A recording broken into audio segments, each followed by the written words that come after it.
Yo, what's going on, guys? Dragon Blade here, back with some more Elder Scrolls Legends. And last episode we did hit rank 9. So we're going to hop right back onto the ladder and try and start working our way towards rank 8. This is going to be the first episode post-patch. So our Tazka is going to be a 9 cost. Don't know if we still have the House Kinsman in our deck, but if so, he's a 3-2, I believe was the change to him. Divine Fervor is a 5 cost card now. I think those are the only changes to cards in our deck. So it's not the biggest worry. Decent starting hand. We'll keep the Bruiser. We'll put back the Guild Recruit. We'll put back the Smuggler.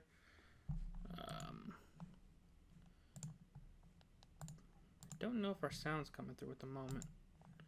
But alas, we're just going to keep rolling with it. It's okay. Let's see what our opponent chooses to go for, or if he's even going to play. If we're going to have another opponent that chooses not to play. Oh, there he goes. Makes a move. We have nothing turn 1, so we will do nothing.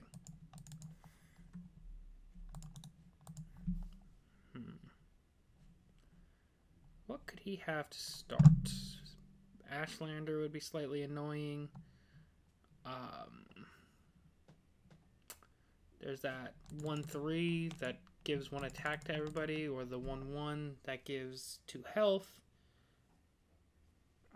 But I don't know. Let's see if I can get this sound working. That's my internet. Yeah, my sound should be on.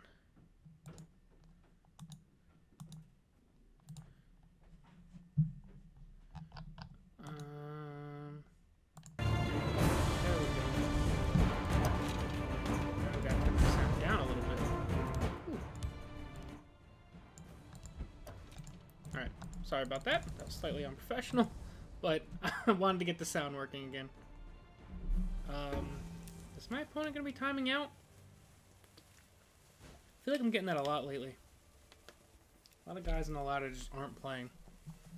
Unless he's doing the thing where he waits as long as possible before making a move, which would be very annoying.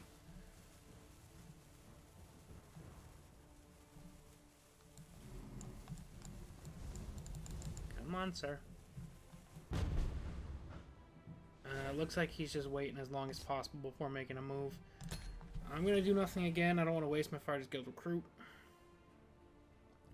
But next turn we will Bruiser if we have the opportunity. I'm going to say hello to him. Good tidings, citizen. Just so he knows that I know he's there.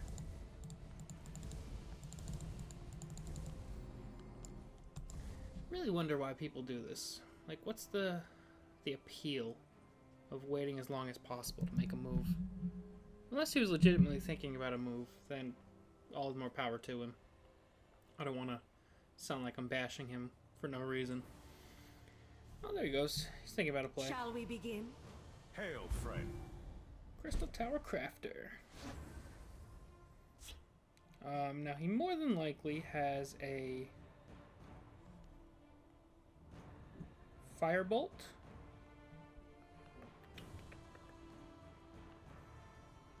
But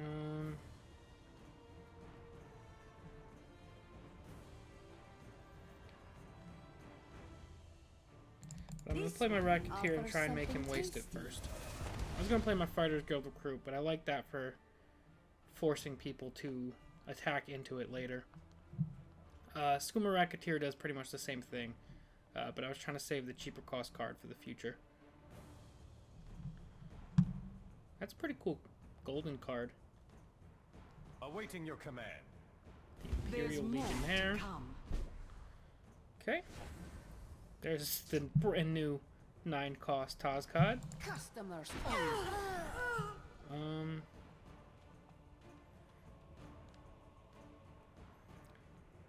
I could make him clear this thing if I want to.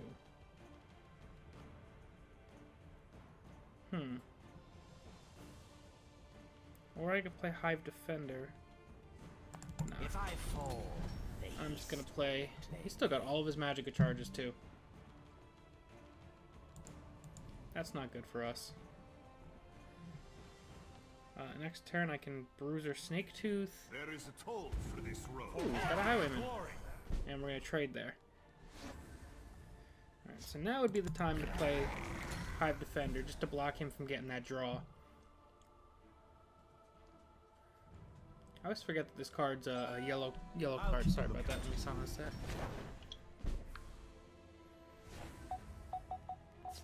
Okay, phone is all silenced. We got a 4/4. So the play could be to Snake Tooth and kill.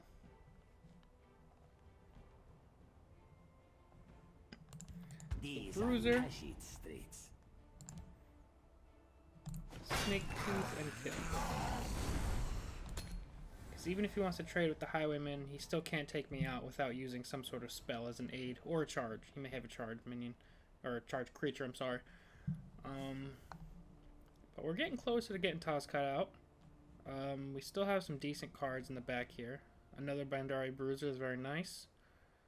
Chimera, guide us! Here's that brand new Divine Fervor.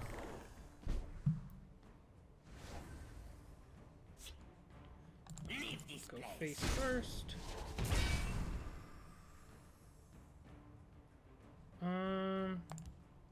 Put another Bruiser out. Rashid streets. And we'll put a Doomstalker out, and we'll move our other Bruiser over there. But now he's in trouble, because he has to kind of start getting stuff going, or else these Bruisers can get out of hand in a hurry. He could very well have some Thunderbolts, maybe one of those Imperial, whatever it's called, that you just spam a lane full of stuff. What else could he have out right now to kind of play into his Divine Fervor? The thing with Divine Fervor is, even upgrade as a 5 cost, I don't think it's a poor card. And it's kind of one of those cards that, while it may not be 100% effective in every single deck, you can kind of almost toss it into any deck that uses yellow, and it's still a pretty solid card. I'm not going to say it'd be the #1 top optimized card in every single deck, but I definitely think it'd be a good card in almost all decks. But we'll see what he's got here. Be Got on to your play guard. card. Cameron Sentinel. The elements are mine to control. Breton Conjurer. That's annoying. Okay.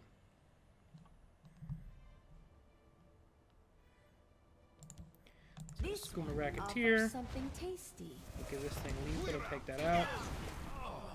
Leave this Go place. 6 to the face first. And then I guess we'll go 3 to the face. Then I have Crushing Blow. I also have Tazkat actually, but I have Crushing Blow for the Frost Atronach that he's going to get out next turn. This would be one of the times I've thought about putting Execute in this deck for these things, but I've just never really got to doing it. Hopefully he doesn't have another Lesser Ward to put on this thing. That would be unfortunate. But we still have this Bruiser that's living in this lane. We don't quite have lethal yet. We have 6, 12. And we're probably going to get Wamasu over here.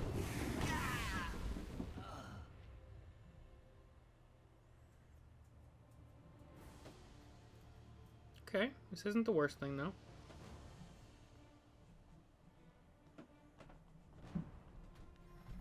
So I could Crushing Blow finish off trade to get rid of this thing. That'd be a lot of use just to get rid of these 2 cards. I guess we'll see what we draw. But we're kind of in the back here. I mean, I know I have the life advantage, but he has a pretty steep card advantage. What do we draw? We get our own Divine Fervor, which could be nice. Just not at the moment. Let's go with this.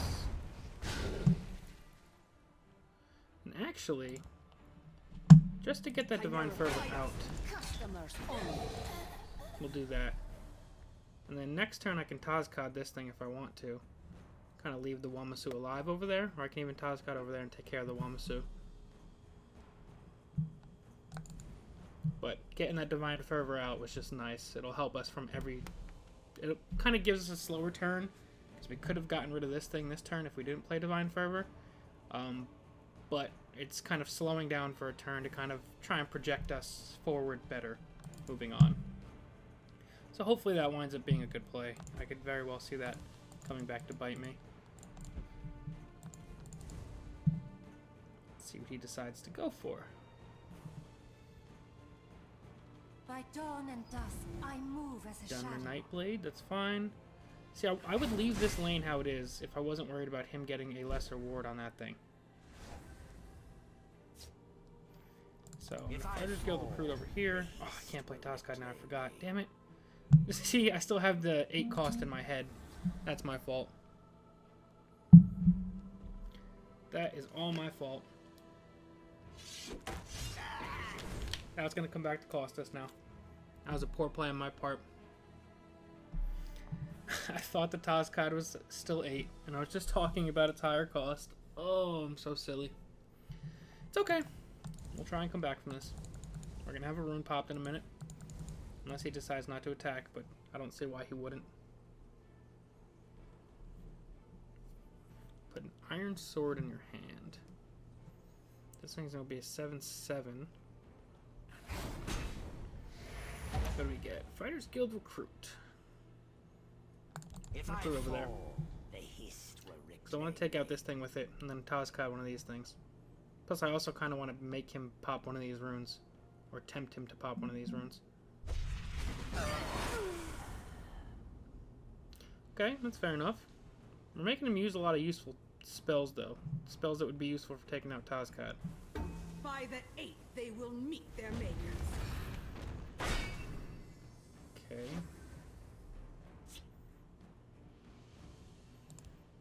Let's go Toskad over here. We'll pop the breakthrough. It's probably a thunderbolt, lightning bolt, whatever it's called, lightning bolt. But will he use it to do 1 to Toskad? Looks like he won't.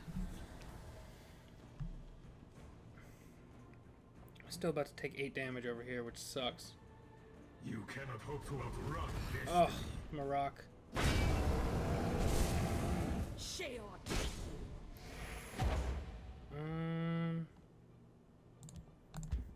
Guess I'll cut Purse over here, but we're pretty close to dying. That Maroc is going to do us in. I always overlook this card. I'm never ready for it, and I know it's how good of a card it is. We get another Divine Fervor.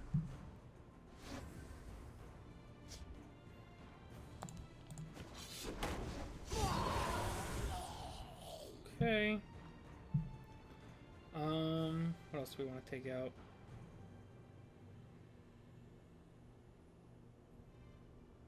I guess this?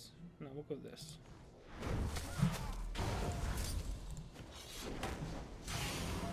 Chimera, guide us. A double Divine Fervor. And then we can't quite be taken out with this thing, but we're still not in a good spot at all. I don't think we have this game. I think we're going to just kind of lose from here. Battle awaits. Sheol. Now we'll trade. No, that's a good card. I've never seen that card before. There goes one of my Divine Fly like Fervors. the wind and the shadows protect me. As he's kind of Get up, ignoring you win runes, this thing. which is very smart of him because he has a pretty steep card advantage and pretty steep board advantage as well. He actually has way past lethal if he wants it. No prophecy there. Not that a prophecy would have stopped anything that he's about to do right now. Okay, so we kind of got our butts whooped there, but that wasn't really a matchup that I think that we excel in at all. I also made a couple pretty poor plays in there. That Fighters Guild recruit play, trying to parlay it into Toskad, was a particularly poor play. I just had it in my mind that Toskad was still an 8 cost card, so that's completely my fault. Let's see if we can rebound here. 31 seconds. I was going to say, it usually doesn't find that long to find an opponent, but we got one. Clavides. It's going to be a bonus round, but he's rank 7, so it's probably going to have quite a nice deck. We'll put Dune Smuggler back. We'll keep Bandari Bruiser. And we have Shadow Shift as well. So we can get Bruiser out turn 2 if we want to put some early pressure on him. Why does my phone keep vibrating? apologize. Let's see what he's got. Is he still deciding on his mulligan? I think so.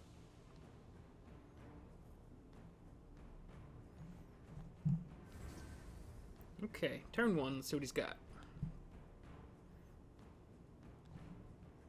Most people don't play a ton turn 1.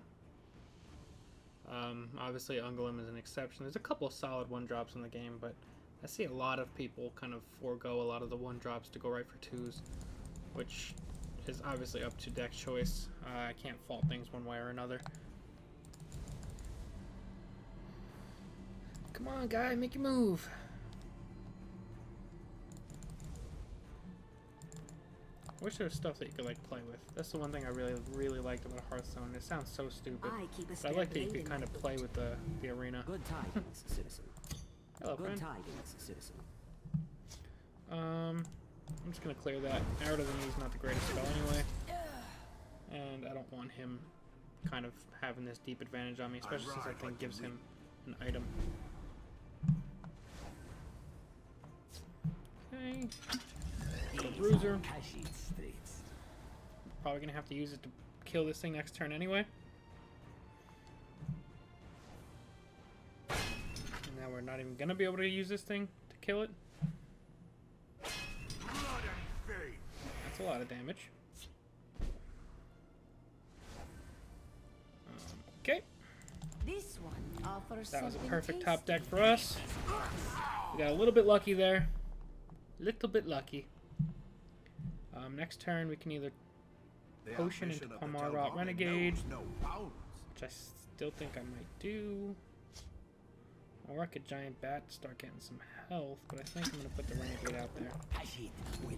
Oh, I should have went face. Playing too fast. I need to slow down. I need to slow down. That's an inexcusable misplay. There are some misplays that I'm okay with because I'm not that great at the game. But a misplay like not going face there is inexcusable. It's just me playing too quickly, too thoughtlessly. So I need to play better than that. Let's see if he chooses to trade. Smart play on his part, and he's going to draw some kind of action, which will probably help him out quite a bit. Begin? Crystal Tower Shall we Crafter. begin? 2 Crystal Tower Crafters. So that's a little scary.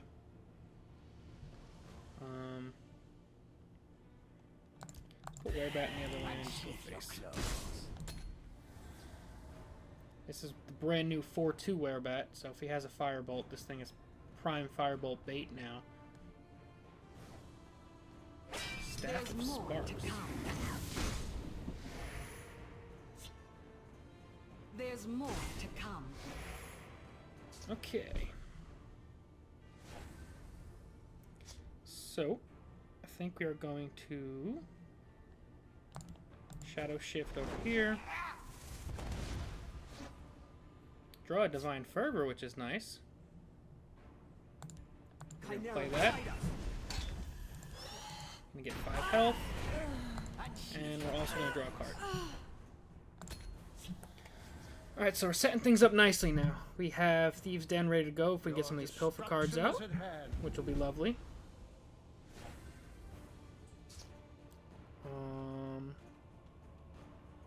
Let's go 10 more Swift Claw. I should have waited to attack. And then I could go Giant Bat.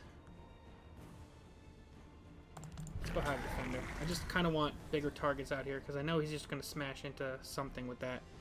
And the only really bad luck would be if it hits the Swift Claw. We have basically a 25% chance of worst case scenario, unless, of course, he could have some kind of removal spell.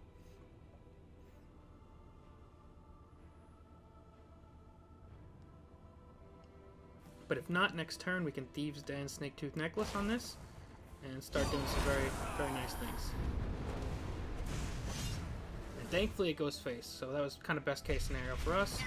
And there's worst case scenario for us. So he gets exactly what he needed. He prayed to the RNG gods and he got his wish. Okay. Let's do that. Let's play Thieves' Den. Unsheath your claws.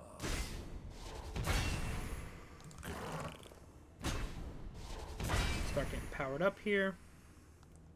And I will save that snake tooth necklace. But this is kind of becoming a problem for him. He definitely needs to start removing my side of the field. And Giant Bacco is great with Thieves' Den. So does Cliff Racer. Cliff Racer plus Snake Tooth Necklace. Does some pretty good drainage, plus powering him up. He'll wind up as a 6/6 with drain. Even Tazcod is going to do great with this, to be honest. It's fine. You can get cover at the end of the turn. I'm still going to kill you. Oh, he killed himself. That's fine. That was a lot of cost to clear one creature. Is yours. Okay, good game, sir. A fine battle. Yeah, we had a lot in our hand that was just going to start kind of going downhill for him in a hurry. So we're actually going to go up 2 spots. So we wind up as a net of 1 point from where we were at the start of the episode, although we lost that first one. But it's all good. That's going to be it for now, guys. I hope you enjoyed the first game post-patch. I'm going to work on, obviously, remembering to attack face and remembering that Tazcod is a 9-cost card now. Promise I will get that eventually. I just need to do better at that. But that's going to be it for now, guys. As always, thank you all very, very much for watching. I'm Dragon Tamer Blade, and I will see you guys next time. Peace.